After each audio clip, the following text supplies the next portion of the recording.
I've looked forward to this day since the ride opened. I've always loved roller coasters, but I'm afraid of heights, so I never went on the ones with loops. I slowly started riding bigger coasters and, well, when this opened, I knew it was time. It's the biggest roller coaster in the world, and this is the only park it's been built at. I had to travel from the United States to the United Kingdom, and it took all of my life savings, but I won't be needing that money anymore. I told myself I'd ride this coaster without second thought, no matter what the cost. It's not for everybody. In fact, many are horrified by it. Hell, when I saw the scale model of it, my heart leapt into my throat and was struck by excitement and fear. I never thought it'd be built in my lifetime. It's time to face many things. My fear of heights, my fear of loops, and most of all, it's time to face death. The euthanasia coaster begins with a 1600 top, and the ride up is extremely steep. It's so steep, you'd feel like you were about to fall backward right off the track. It takes approximately 2 minutes to reach the top. Then, it drops. It drops 600 feet at 220 miles per hour. The thrill of a lifetime. No time to reconsider. Here are the loops, which I have never gone through on any roller coaster. There are 7 of them, one immediately after the other, each slightly smaller in diameter. The G-force of 10 will kill you. The first loop would make you brain dead, and the other loops are there just to make sure you don't survive. But this isn't painful. If anything, it will be the most and last thrilling and euphoric experience of your life. You'd gray out, experience tunnel vision, and at last black out before you die. How does the soul carry on after such happiness at your last moment? I'm here because I'm depressed. And it's not just that I'm feeling this way for a few days or so. No, I've felt this way nearly my whole life. I wasn't meant to be here. My birth was a mistake. When I told my family what I was doing, I told each of them how I felt about them. Some of them are in the crowd, most of them crying, and the rest just looking shocked and sort of lifeless. There's my grandmother on my father's side.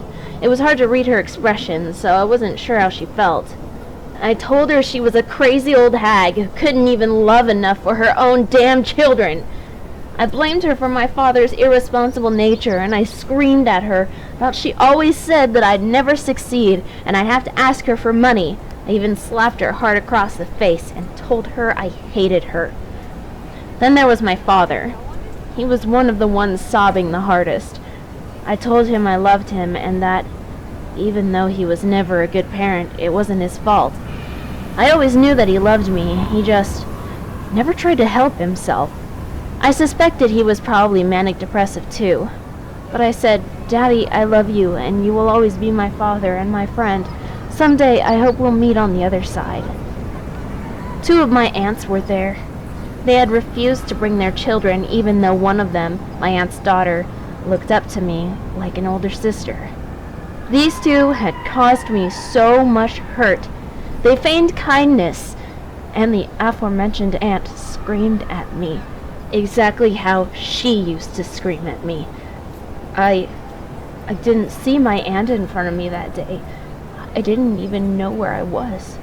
I saw her. The other aunt kindly waited until I returned home a few states away to email me and pour her hateful little heart out. She told me I was selfish because I didn't help financially support the family when I couldn't even support myself. The money I had was earned specifically for those 2 months of vacation, and I'm not going to help out a family whose mother and father are filthy rich. She also told me I was going nowhere. There's one aunt that didn't show up who reminded me even more of her, for she hit her children as well as screamed at them. I hope she knows I hate her, and I wanted so badly to shout at her when I saw her hit her daughters. I could see me in one of their eyes, and it killed me inside. Then there's the aunt on her side of the family, the one who actually saved me from her, but at the same time it nearly sent me to a mental hospital when I was too young to understand what was going on in my head. I don't hate her, but I don't love her either. She's an acquaintance. My brother is also sobbing hard. I love my brother. We have different fathers, but we knew how it felt to be raised by... Well, he was the only one who understood me, and the only one I considered family. He also left his daughter at home with her mother, which I'm sort of glad about. She didn't know me too well. I let my brother know exactly how much I appreciated him, even though we spent most of our lives apart, and he never saw the worst side of her. I love him. I saved him from committing suicide, but I told him he couldn't do the same for me. My grandmother on her side of the family, I hated her since I was 9, when I first met her, or at least as far as I can remember. She made a good chunk of my life miserable and hard to handle. Even now, my medication keeps me from losing my patience, though sometimes I have to close my eyes and keep myself from blowing up. Of course, I told her all of this. It's really my medication that keeps me to get along with her. You know, the other me. Doesn't like much. Then there's her. Oh, I saved the best for last. She's the one who gave birth to me, whose blood I hold in my body, whose face I share almost identically. The whore that made me who I am and made my life literally hell. It took hours for me to spill out everything I've wanted to say to her for the past 8 years. She's not my mother. She gave me life, but no scum such as her can be considered a mother. I wanted to stay alive long enough to watch her die, but I changed my mind. I told her to live. I told her to live with the memory that her only daughter voluntarily rode to her own demise. I couldn't even think of words to describe how much I hated her, because hate wasn't strong enough. I told her what happens to my mind when I think of her, when I remember her and the things she's done. And I told her she'll never change. She has everyone fooled, but not her children. Now that I'm older, I know why she got her tubes tied. So she can sleep with random scumbags without accidentally having another child to torture and abandon. However, my friends are there too. My loved ones who begged me to stay and say they needed me. This is my only regret. In truth, I didn't want to leave them behind, but I couldn't take it anymore. I couldn't rely on them to take care of me. It wasn't fair. I love them more than anything. Do they believe me after this? I don't know. They're in the crowd right now shouting at me to change my mind before it's too late. It's hard to look at them. I'm in line right now as I record this with my handheld tape recorder. When I'm on, I'll have a strap that I'll use to strap it onto my chest. This way, my thoughts will be recorded and go down in history. What does a person think about before such a way to leave this world? Now the living will be able to know. There's only 5 others in line with me, though the cars seat 24. Their families are in the huge audience surrounding the gates. Some are crying with utter sadness, but some are crying and waving as if to say, "Farewell, my dear, we love you." I see faces of disgust, expressions of horror, and some just bursting with excitement. In front of me is a little girl. She's about 8 and she has no hair.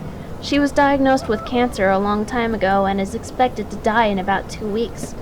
She didn't want to die by something so unfair, so she begged and pleaded with her family and doctors to let her die when she wanted to. There were tears, oh yes, but after a long and impressive speech from an 8-year-old whose innocence was taken by nature's secret weapon, they conceded. In front of her is an old man in a wheelchair. He's quadriplegic, and he's only able to move the muscles in his face. He's not depressed. He's had a great life, but he's just bored. What more is there to do besides be a burden on your family, raising their medical bills, making it so they can't work because they have to take care of him, and just laying in bed all day? I'd die from the boredom itself. His children and their children are in the crowd wishing him a happy journey. They understand he just wants to go. They are such a wonderful and caring family. The younger ones don't exactly understand, but they will in due time. Grandpa's just on his ride to heaven. There's a man behind me in an orange prison suit. He's very gaunt and his eyes lack luster, as if his life had already been taken, but his soul remains. He had spent 20 years on death row for raping and killing 15 young children. I was disgusted when hearing the story, but I saw regret in his eyes now, and he knew that he deserved this. He asked the court, "If I must be put to death, can I ride the euthanasia coaster?" They obliged. He was ready to die for the horrible things he's done, which may be more than what he was charged for. Behind him is a man around my age. I think he said he was about 23 or so. I don't remember. I was too busy admiring his gorgeous face. He's just a little taller than me, with semi-long colored maroon hair and striking blue eyes. His facial shape is absolutely perfect, and he had this just incredibly sexy English accent. He was dressed in a long-sleeved black button-up shirt and black skinny jeans. His shoes were simple black Airwalks, but nonetheless, I fell in love with him physically. I hope I can convince him to sit next to me and maybe steal the last kiss of both of our lives. Apparently, he's just as depressed as I am, having almost the same number of cuts on his body as me. And this day, he said he's never felt so happy. I agree. And lastly, a woman in about her 40s stood at the end of the line. She had 2 black eyes and bruises anywhere you could see.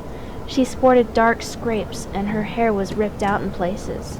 Her husband, who beat her, stood in the audience with an expression that clearly said, "Oh dear Lord, what have I done?" He was holding a sobbing 4-year-old who had a suspicious bruise on her cheek. We all refused to give our real names so that we didn't become attached to each other in this life. The girl was called Hope, the old man was Limbs, the criminal was Knives, that oh-so-attractive boy was Toy, the beaten woman was Pain, and I was Smiles. We all came together and held hands, saying our goodbyes and reasons to be happy. Hope said her soul would be free of disease and the pain. Limbs laughed, excited to be able to walk and move his arms again. He said, "Maybe they'll have ping pong in heaven." Knives was crying softly as he said he was sorry to all of his victims, their families, and everyone else he's hurt. He knew he was going to hell, but was begging to at least see all those children to beg forgiveness, though he didn't think it'd do any good. Knives wasn't sure if he'd find happiness, but maybe he shouldn't be happy anyway. Toy said he'd be happy to finally be free of ridicule and physical torture from peers. He'd create the life he had wanted to live and manage to smile truly for the first time. Pain prayed that her husband would stop beating their daughter, and she'll be happy when she's free of marks and free of despair. I expressed my happiness to escape undeserved pain, to escape failure, and to laugh at the tears streaming from most of my family's eyes. Maybe I'd see all my lost pets, and I'd finally see what heaven was. Would I even go to heaven? Meh, who knows. Anywhere's better than this place, though, and I will patiently wait for my loved ones to arrive. At last they've opened the gate. It's not like we had a long line, they just had to make sure everything was ready and good to go. It's a big coaster, you know? Toy, will you join me in the first car? The first car, huh? You really want to get all you can out of this, don't you? Of course. Gotta live life to its fullest. Couldn't have said it better myself. I'm still recording if you don't mind. I don't mind. Toy takes my hand and we step into the car. I'm so scared and excited for the climb to the top. I might have to close my eyes to keep myself from panicking. Not afraid of death, but still afraid of heights. Ironic.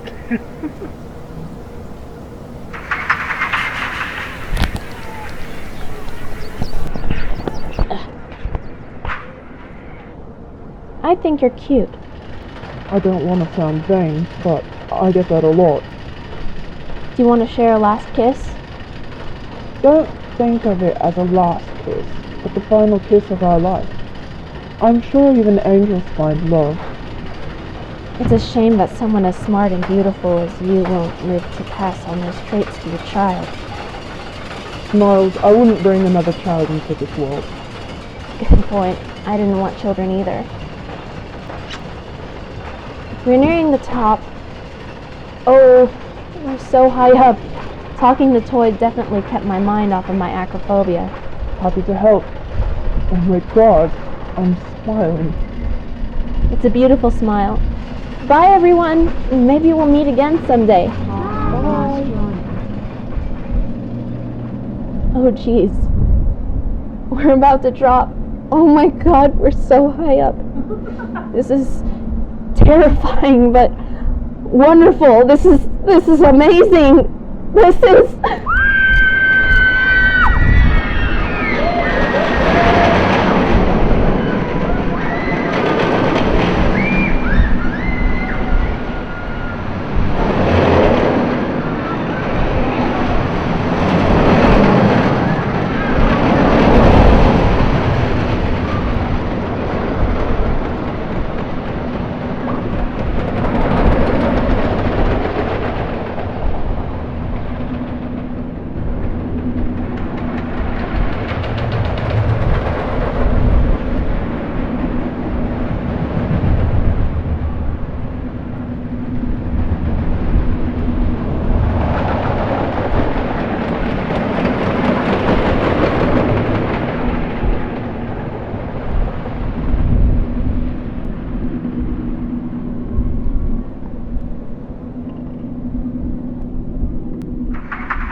Check their pulses.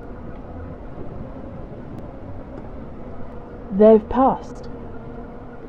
Oh, good. I was really afraid someone might survive. Nah, Urbanus knew what he was doing. Let's get them on the stretcher so their families can see them one last time if they want. Wait a second. No way!